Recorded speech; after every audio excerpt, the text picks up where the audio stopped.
여기서 이룸 TNC가 좀 특이하게 보이는데요. 이룸 TNC의 지분을 보니까 이동채 회장의 가족 단위 기업입니다. 다시 말씀드리지만 이 이룸 TNC는 에코프로의 5.68% 지분을 보유 중입니다. 안녕하세요, 강남오리입니다.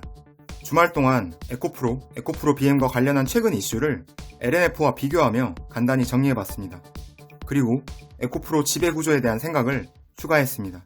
본론에 들어가기에 앞서 저는 에코프로 BM과 LNF 두 종목 모두 보유하고 있음을 알려드립니다. 그래서 두 종목의 주가 방향성을 자주 비교해보는 편인데요. 최근 두 종목의 주가 흐름이 좀 특이한 구석이 있습니다. 은근히 방향이 다를 때가 많더라고요. 에코프로 BM이 오르는 날 LNF는 떨어지고, LNF 오르는 날 에코프로 BM이 떨어지고, 2차전지 소재주 중에서 양극재 대표 종목 두 개가 은근히 흐름이 다른 것이 내심 신경이 쓰였습니다. 물론 지금 보시는 표처럼 주가 흐름을 긴 안목에서 보면 방향성은 비슷합니다만 그래도 신경 쓰이는 것은 어쩔 수 없습니다.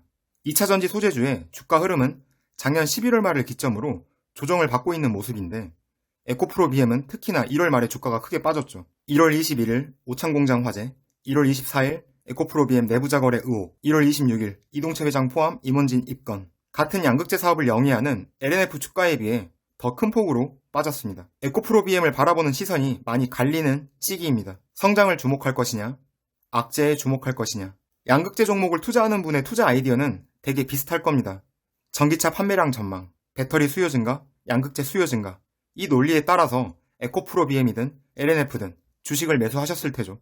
각 기업의 2022년 성장 포인트와 우려되는 포인트를 한번 정리했습니다. 에코프로 BM의 성장 포인트는 당연히 실적이겠죠. 2022년 매출 컨셉만 보면 전년 대비 62%를 전망하더군요. 에코프로 BM의 주요 고객사인 삼성 SDI, SK온, 무라타 등의 전망도 밝죠. 에코프로 BM의 성장에 대해서 의심하는 분은 아마 없을 텐니다.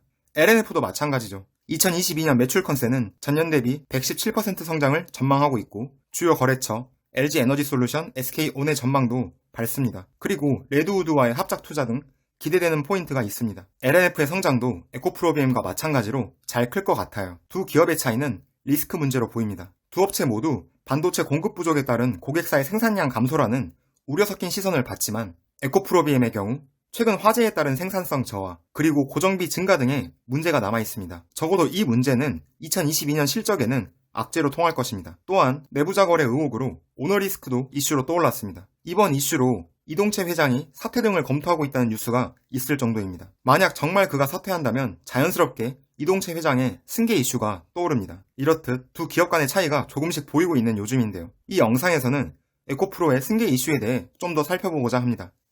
에코프로를 지주회사로 아래 에코프로 BM, 에코프로 HN 등이 있습니다. 주황색은 상장사, 파랑색은 비상장사입니다. 지주회사인 에코프로는 이동채 회장의 지분이 19.92%이며 특수관계인이 2.07%, 이룸 TNC가 5.68% 보유 중입니다. 특수관계인 합계로 보면 총 27.67% 정도 지분을 보유한 셈이죠. 여기서 이룸 TNC가 좀 특이하게 보이는데요. 이룸 TNC의 지분을 보니까 이동채 회장의 가족 단위 기업입니다. 다시 말씀드리지만 이 이룸 TNC는 에코프로의 5.68% 지분을 보유 중인데요. 작년 7월 전환사채에 대한 전환 가능 주식수를 고려하면 에코프로에 대한 지분율을 최대 6.4%까지 끌어올릴 수 있다고 기사를 통해 확인했습니다. 제가 최근 LNF 전환사채를 정리하며 설명했던 전환사채 내용과 경우가 또 다릅니다. 전환사채를 통해 에코프로 지분을 확보하여 기업을 승계하기 위한 속셈으로 비춰지는 측면이 강합니다. 이는 주가 흐름을 왜곡할 수 있는 여지가 있는 상황이라 생각합니다. 특히나 최근 내부 정보를 통한 주식거래 의혹이 불거진 만큼 향후 우려 섞인 시선을 받을 수밖에 없지 않나